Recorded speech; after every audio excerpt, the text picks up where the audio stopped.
정관용의 지금 이 사람.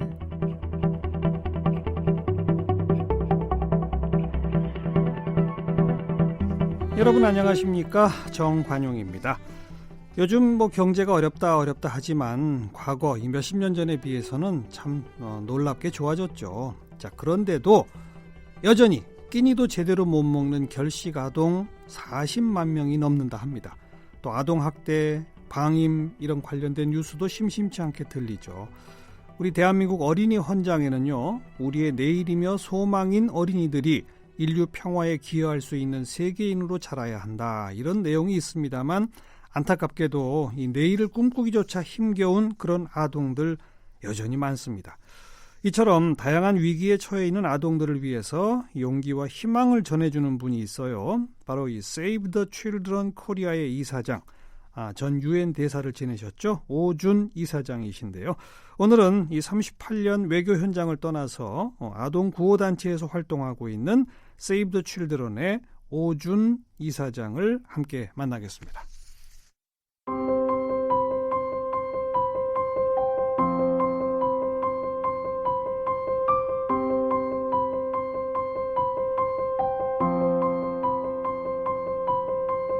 오준 전 유엔 대사는 서울대 불문학과를 졸업했고 미국 스탠퍼드 대학교에서 국제정책학 석사학위를 받았습니다. 1978년 외무고시에 합격한 후 외교부에 들어가 뉴욕, 말레이시아, 브라질 등에서 근무했고 싱가포르 주재대사를 지냈는 등 38년 동안 전 세계 외교 현장을 누빈 베테랑 외교관입니다. 제24대 주 유엔 대한민국 대표부 대사를 역임했고 유엔에서 국제연합경제사회 이사회 의장과 장애인 권리협약 당사국회의 의장으로도 활동했는데요. 지난 2018년부터 세이브 더 칠드런 코리아 이사장을, 올해부터 국제 세이브 더 칠드런 연맹 선출직 이사를 맡고 있습니다. 또 현재 경희대학교 평화복지대학원에서 후학을 양성하고 있고 녹조 근정훈장과 황조 근정훈장을 받았습니다. 저서로는 생각하는 미카를 위하여 등이 있습니다. 네, Save the Children Korea 이사장 맡고 계신 오준 전 유엔 대사, 어서 오십시오. 네, 안녕하세요. 네, 지난해부터 이 이사장 맡으셨네요. 네, 이사는 이제 작년 초에서부터 했고요. 이사장은 작년 7월부터 했습니다. Save the Children, 말 그대로 아이들을 구하라. 네, 그거죠? 네, 그렇습니다. 유니세프, 월드비전 이런 데랑 비슷한 단체입니까? 어떻게 됩니까? 하는 일은 크게 다르다고 할 수는 없는데요. Save the Children은 이제 민간 분야에서는 세계에서 가장 오래된 인도주의 단체입니다. 얼마나 됐어요?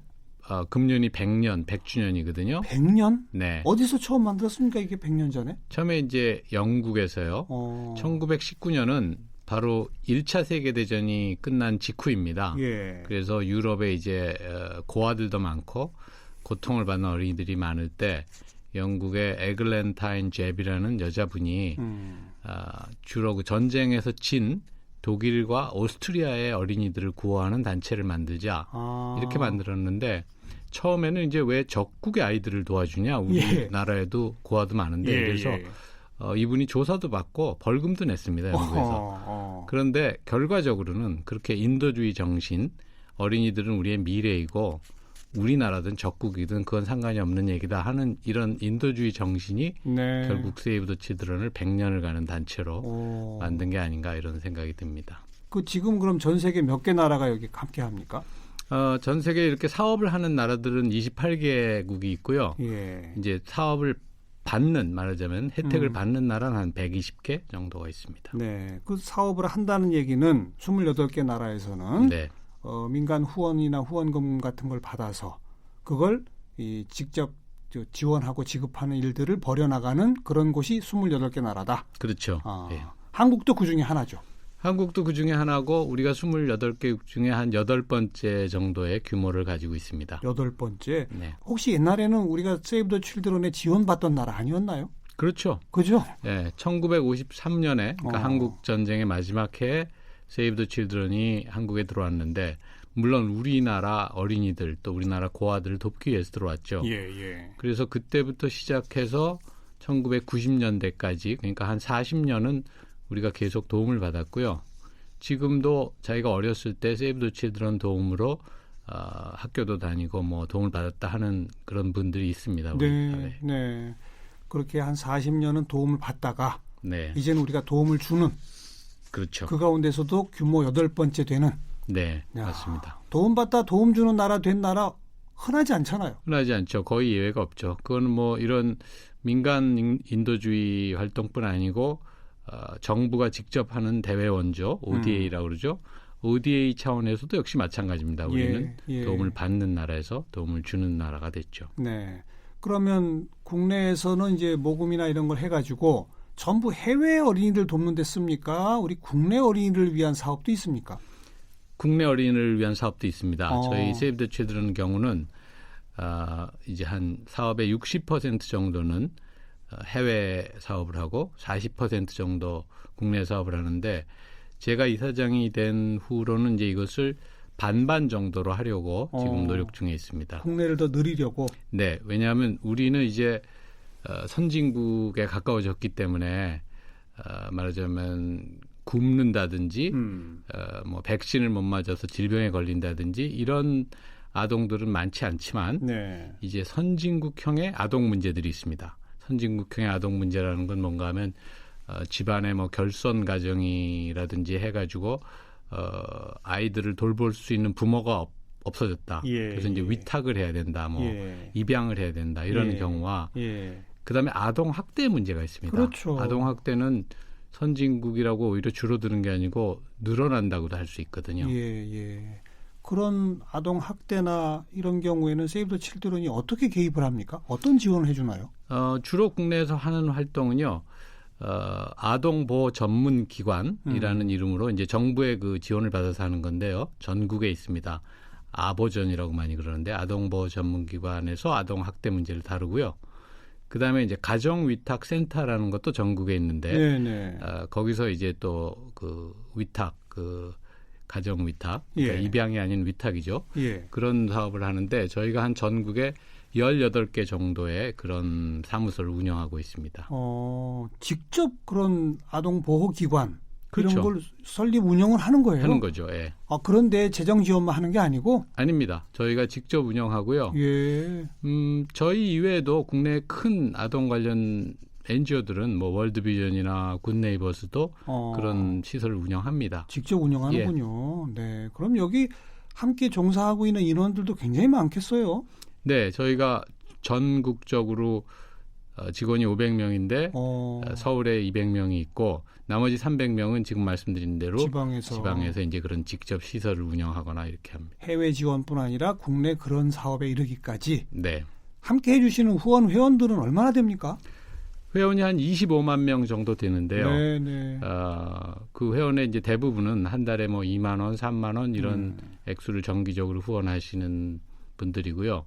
그런 분들이 후원하는 금액이 1년에 한 500억 정도가 됩니다. 기업 차원의 후원도 좀 많아지고 있습니까?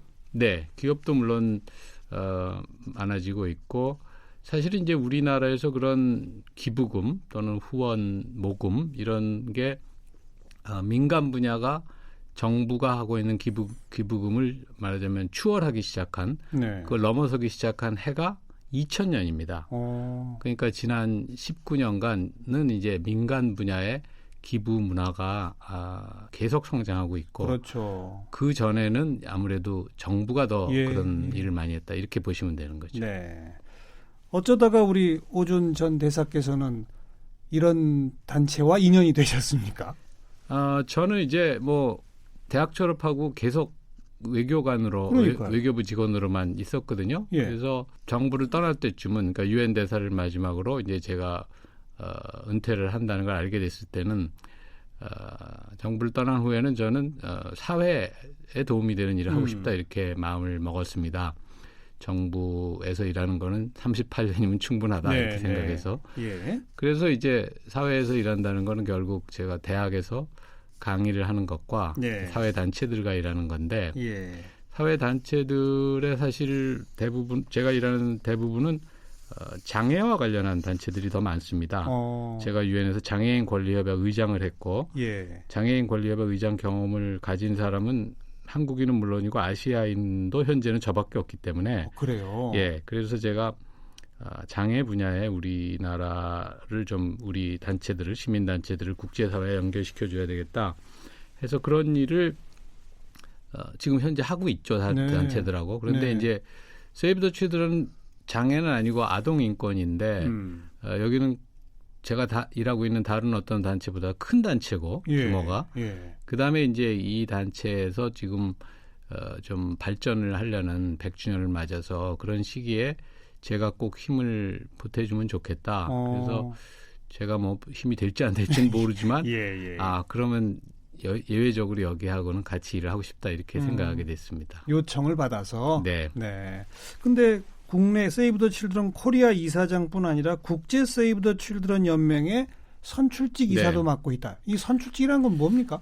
그거는 국제 세이브 더 칠드런은 이제 14명의 이사를 가지고 있는데요. 14명 중에 9명은 임명직입니다. 누가 임명해요? 그래서 이제 그거는 결국 영국, 미국 원래 그 세이브 더 칠드런이 시작한 그런 회원 단체가 이제 가장 영향력이 있다고 봐야죠. 예. 그래서 임명직이고 5명만을 선출하는데 쉽게 얘기하면 영국이나 미국이나 유럽이 아닌 국가에서 이제 이런 이사에 진출하려면 선출직에 당선돼야 되는 거죠. 네. 그래서 제가 작년에 입후보해서 선출이 됐습니다. 누가 뽑는 거예요? 그건 투표권이 누가? 28개 회원국들이 한 표씩 행사합니다. 네. 이런 그 선출직 이사에 한 명 우리가 들어가면 국제적으로도 우리 발언권이 좀 올라가는 거 아니겠습니까? 그렇죠. 이 세이브 더 칠드런 전체를 본다면 세계적으로 한 2조 5천억 원 정도 규모의 그 구호 활동을 합니다. 전 세계적으로. 2조 5천억이요. 예. 그러니까 이제 그러한 예산을 운영해서 네. 세계적으로 어떤 구호 활동을 할 것이냐, 또 그걸 어떻게 진행할 것이냐 이런 것들의 이제 중요한 결정은 이사회가 내리는 거니까 네. 우리나라가 하는 것도 중요하고 또 그런 국제적인 거에도 우리가 기여할 수 있는 여지가 있는 거죠. 그 2조 5천억 뭐 정말 아까 뭐 100몇십 개 나라에 지원을 하신다고 그랬는데 다양한 지원 사업이 있겠습니다만 그중에 제일 그래도 뭐 많다고 할까? 그게 뭡니까? 이 기아 문제입니까? 질병 문제입니까? 어떻게 됩니까? 지금 말씀하신 기아, 질병, 교육인데요. 결국 세이브 더 칠드런이나 국제 아동 권리 협약이나 그 추구하는 네 가지 중요한 목표가 아동의 생존, 보호, 교육, 참여입니다. 그래서 개도국일수록 후진국일수록 생존과 보호가 중요하죠. 우선 생존해야 되니까요. 그렇죠. 근데 이제 선진국의 경우는 생존보다는 보호나 교육이 더 중요성을 갖고 그렇게 되겠습니다. 마지막에 참여라고 하는 건 어떤 걸까요? 참여라는 거는 이제 아동의 권리인데요. 아동도 말하자면 이 사회의 구성원으로서 그런 중요한 결정에 참여할 수 있어야 한다. 그러니까 정치나 이런 데 있어서도 아동이 뭐 투표권이 없더라도 아동들의 입장도 근데 세이브 더 칠드런이나 유엔에서 얘기하는 아동은 18세 이하를 말하는 거거든요. 청소년까지. 그러니까 사실 청소년을 포함하기 때문에 그들의 목소리가 반영돼야 된다 이거죠. 우리 사회의 중요한 결정에. 주로 이제 이런 건 선진국에서 하는 활동이 되겠군요. 우선 개도국은 생존과 보호가 중요하죠. 그렇죠. 이제 우리나라도 청소년 참여 문제 이제 슬슬 대두되고 있지 않습니까? 맞습니다. 그런 단계에 우리가 가고 있는 거로군요. 네, 그렇게 보셔야죠. 북한 관련된 사업도 오래전부터 해오지 않았나요? 네. 그런데 이제 북한은 아시다시피 한국의 NGO들이 북한에 들어와서 직접 활동을 하는 건 현재 굉장히 제한적으로 허용하고 있습니다. 그래서 저희 세이브 더 칠드런은 그러니까 한국 세이브 더 칠드런이 직접 북한에 들어서 사업을 하기보다는 세계 세이브 더 칠드런, 국제 세이브 더 칠드런을 통해서 저희가 여태까지 총 한 800만 불 정도의 사업을 했는데요. 그런데 그런 국제 NGO들이 재작년 말에 북한에서 많이 철수했습니다. 그게 이제 그것도 대북 제재와 관련되나요? 예. 제재에서 그런 인도주의 활동을 하지 말라고 한 건 없습니다. 예, 예. 인도주의 활동을 할 수 있는데 왜 철수했나 하면 두 가지 이유인데 하나는 그 송금. 그러니까 북한이 지금 국제 금융이 잘 안 되거든요. 그렇죠. 은행들이 북한과 관련된 그 일을 안 하려고 하기 때문에 네. 그래서 우선 송금이 너무나 어렵고 그렇다고 뭐 현금을 갖고 들어가서 사업을 할 수는 없으니까. 그다음에 두 번째는 북한을 방문한 기록이 있으면 예를 들어서 미국이라든지 다른 나라를 방문하기가 쉽지 않습니다. 그건 이제 미국의 일방적인 제재 때문인데 북한에 들어와서 구호 활동을 하는 NGO들에게는 그것도 굉장히 중요하기 때문에 예. 국제적인 NGO들이 재작년 말에 많이 철수했습니다. 근데 지금 현재 이제 남북 관계가 개선되고 또 이런 핵 문제 해결에도 진전이 있고 이래서 제재가 좀 완화되면 네. 아마 우리나라 NGO들이 그냥 북한에 바로 들어가서 그렇죠. 국제 NGO를 통하지 않고 활동할 수 있게 되지 않을까 기대하고 있습니다. 그 과거 김대중 노무현 정부 때도 세이브 더 칠드런 코리아는 직접 북한 지원은 안 했습니까? 아주 제한적으로 한 적이 있죠. 근데 북한이 우리하고 관계가 좋을 때도요. 한국의 NGO들이 그냥 자유롭게 북한에 들어서 활동을 하게 허용한 적은 없습니다. 물론 아직. 다 허가를 받아야죠. 예. 그리고 굉장히 그 허가도 제한적으로 내주기 때문에 예. 일부 NGO들 특히 뭐 북한의 결핵 관련된 사업을 한다 이런 데는 북한에 가서 계속 하고 있는데 유진벨 재단 예, 같은데. 그렇죠. 그런데 대부분의 한국 남한 NGO들은 아직은 그런 준비를 하고 있는 데는 많습니다. 네, 이제 네. 기회가 주어지면 하려고.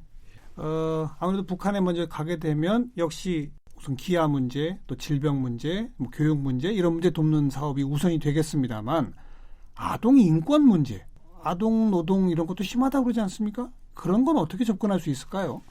인권 문제는 사실 뭐 아동 인권뿐 아니라 북한의 이제 인권 상황 전체가 좀 문제되고 네. 있죠. 국제적으로도 논의가 많이 되고 그런데 이제 저희가 인권에 관한 부분은 뭐 우리 한국 내에서도 마찬가지고요. 예. 그 아까 제가 말씀드렸던 것 같은 아동 학대라든지 예. 그런 여러 가지 이제 문제들이 있는데 사실은 북한은 아직까지는 아까 제가 말씀드린 선진국형 아동 인권 문제보다는 개도국형 그러니까 그렇죠. 아이들의 생존, 아이들이 백신을 잘 완전히 맞지 못해서 네. 질병에 시달린다든지 이런 문제가 더 크기 때문에 저희들이 현재까지 한 것도 그렇고 앞으로 기회가 주어져도 우선은 북한 아동들을 구호하는 네, 그런 네. 활동에 집중하게 될 것 같습니다. 그렇죠. 단계가 있는 거니까요. 네. 마침 38년 외교관 생활 하신 분이고 해서 안 여쭤볼 수가 없는 게 며칠 있으면 이제 북미 2차 정상회담 베트남 하노이에서 열리지 않습니까? 네. 이번에는 1차 때보다는 분명히 좀 뭔가 가시적 성과가 나오지 않을까요? 어떻게 전망하세요? 저는 진전은 분명히 있을 거라고 생각합니다. 근데 그 진전이라는 게 이제 진전이 빨라서 북한에 대한 제재가 완화되거나 해제될 정도 수준까지 갈 수 있을 것이냐. 네. 이거는 이제 굉장히 좀 예측하기가 어려운데요. 그건 실제 이제 정상 트럼프 대통령과 김정은 위원장이 만나봐야 어쩌면 답이 나올지도 모르겠고요. 예. 근데 이제 트럼프 대통령이 얼마 전에 기자회견에서 얘기하고 이런 걸로 봐서는 시간에 쫓기지 않겠다. 네. 이제 그랬잖아요. 그런 것들이 어떻게 보면은 이제 평화를 일단 유지하고 북한이 핵실험이나 미사일 실험 같은 도발을 하지 않고 그런 것이 우선 중요하고 예. 그다음에 핵 문제 해결은 조금 더 시간이 걸리더라도 서두르지 않겠다. 이제 이런 뜻으로 저는 들었는데요. 예. 그런 관점에서는 저는 그 방향이 잘못된 건 아니라고 생각합니다. 그런데 이제 북한의 입장에서나 또는 어떤 의미에서는 우리의 입장에서 볼 때도 제재가 완화되거나 해제돼야만 북한과의 경협, 네. 여러 가지 그런 공동 사업들이 가능하기 때문에 그런 면에서는 이제 좀 빨리 이게 좀 진전이 있으면 좋지 않겠나 이런 생각들을 많이 하게 되죠 아무래도. 예. 그래서 좀 이번에 이제 결과를 봐야겠죠. 네. 북한이 절대로 핵을 포기하지 못할 것이다, 안 할 것이다라고 보는 우리 국내의 관점도 있고 미국 내에도 그런 관점 보는 사람들 많고 아니다. 지금 북한은 지금 이미 변화했다. 포기할 수밖에 없을 것이다. 대신에 반대급부를 많이 얻기 위한 그런 전략이다라고 보는 시각도 있고 그렇습니다. 어떻게 생각하세요? 어느 쪽이 맞다고 보세요? 저는 이제 유엔 대사 할 때도 그 북한에 대한 제재를 이제 구상해서 그 비핵화라는 목적 달성을 하려면 어떻게 해야 되냐 하고 이제 머리를 맞댄 외교관들 중에 하나라고 할 수 있지 않겠습니까? 예. 그래서 그런 관점에서 제가 볼 때는 북한에게 제재를 가할 때 어떻게 하면은 주민들에게 직접적인 고통은 주지 않으면서 북한 정권이 비핵화로 갈 수밖에 없는 그런 상황을 조성할 수 있느냐, 이것이 제재의 이제 주안점이거든요. 그러니까 지금 제재의 주안점은 결국 북한에 들어가는 모든 외화와 자금을 차단하는 거죠. 그렇죠. 그래서 저는 이런 제재 하에서 지금 굉장히 아주 강한 제재인데요. 유엔 역사상 거의 유례가 없는 강한 제재인데, 이런 제재 하에서 북한이 생존은 할 수 있을지 모르지만 경제 발전은 불가능하다고 봅니다. 그런데 북한 김정은 정권에서도 경제 발전을 통해서 주민들을 만족시켜야지 지금 중국이나 뭐 러시아나 뭐 다른 모든 나라들도 다 자본주의 경제로 전환해서 지금 경제 발전이 이루어지고 있는 거 아닙니까? 그러니까 결국은 북한도 그 길로 갈 수밖에 없기 때문에 저는 언젠가는 이게 핵무기를 가지고 있는 것이 결국 북한을 위해서도 또는 북한 정권을 위해서도 도움이 되지 않는다 하는 판단이 올 거라고 보고요. 그렇죠. 어떤 분들은 이미 그런 판단한 거 어떤 아닐까요? 분들은 이미 그런 판단이 온 걸로 보고 있는 분들도 있습니다. 근데 그거는 이제 저희가 결과를 봐야 되기 때문에 예단할 수는 없지만 이미 그런 생각을 하고 있을 가능성도 있다고 봅니다. 네. 그리고 또 일각에서는 미국의 진정성, 이 북미 관계를 풀어나가고자 하는 진정성이 정말 있는 거냐. 미국이 미중 패권 경쟁이라고 하는 구도에서 이 한반도 동북아 내에 일정 정도의 긴장 유지가 필요하기 때문에 미국의 영향력을 동북아까지 미치려면, 그래서 결정적으로 북미 간 관계를 뭐 평화협정으로까지 뭐 서로 수교해서 대사관까지 가는, 여기까지는 안 하려고 할 거다라는 시각도 있잖아요. 그건 어떻게 보세요? 미국이 북한과의 진정한 관계 개선 의지가 있느냐, 그 부분은 사실은 여러 가지 다른 견해가 있을 수 있는데요. 다른 평가가 있을 수 있는데, 그러나 미국이나 또는 트럼프 대통령이 북한의 비핵화를 이루어내겠다, 도출해내겠다. 저는 그 의지는 분명하다고 봅니다. 왜냐하면 전 세계적으로 볼 때도 북한이 핵을 갖게 되면 미국의 국익에서 볼 때는 여러 가지 문제점이 생기기 때문에 북한이 핵무기를 포기해야 한다. 또 트럼프 대통령 개인으로 보면 북한의 비핵화를 달성한 최초의 미국 대통령이 되겠다. 이런 의지는 분명하다고 보기 때문에 북한의 입장에서도 미국에게 그러한 것을 주면서 북한이 필요한 것을 받아내는 그런 협상이 돼야 되겠죠. 네. 그러니까 미국과 트럼프 대통령이 북한의 비핵화만은 반드시 달성해야 되겠다. 그것이 강하면 강할수록 사실 완벽한 비핵화를 이루어내려면 북미 수교까지 가야 되는 거 아닙니까? 그렇죠. 북한이 바라는 게 그거니까요. 그러니까 제가 말씀드린 것도 미국이 북한하고 친해지고 싶어서 북한하고 관계 개선을 하고 싶어서 뭐 굉장히 의지가 강할 거다 이럴 거는 모르겠습니다만 그게 아니라도 비핵화가 워낙 미국에 중요하기 때문에 알겠습니다. 거기까지 다 갈 수 있다 이런 말씀이죠. 그러면 시기의 문제지 우리 오준 전 대사의 전망에 의하면 잘 되겠네요. 그렇게 저는 봅니다. 근데 이제 그게 잘 된다는 게 뭐 1년, 2년, 그렇죠. 3년 이렇게 걸리면은 알겠습니다. 여러 가지로 이제 많은 분들이 실망하게 우리 되겠죠. 정부는 지금 적절한 역할을 하고 있는 거죠? 아직까지는? 지난번에 문재인 대통령께서도 미국이 우리의 그러니까 남북 경협을 북한에 대해 주는 어떤 그 지렛대로 활용할 수 있다는 그런 말씀을 트럼프 대통령과 통화해서 하셨잖아요.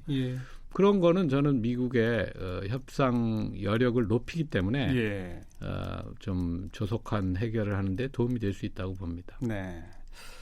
자, 오준 전 대사 모신 김에 그 요새 유튜브 이런데 오준 전 대사의 명연설이 떠도는 거 아시죠? 조금 전 얘기하시는 거죠? 어쨌든요. 지난 2016년 그 북한 4차 핵실험으로 유엔의 대북 제재 결의 채택됐을 때의 안보리 연설이 그 가운데 또 아주 화제예요. 그래서 잠깐 한번 직접 들어보겠습니다. Finally, as a fellow Korean, I would like to say a few words to appeal to those who are ruling North Korea. I would say in Korean, 이제 그만하세요. Or please stop it now.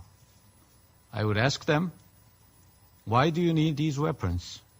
네. In South Korea, we don't 한국인의 have a 한 nuclear 사람으로 bomb. 북한 지도층한테 한마디 하겠다. 네. 그러면서 유엔 연설이고 영어로 하시다가 갑자기 한국말로 이제 그만하세요. 네, 도대체 왜 그 핵무기가 필요합니까? 이제 그렇게 쭉 나가는 거잖아요. 맞습니다. 예. 왜 갑자기 여기서 한국말을 하셨어요?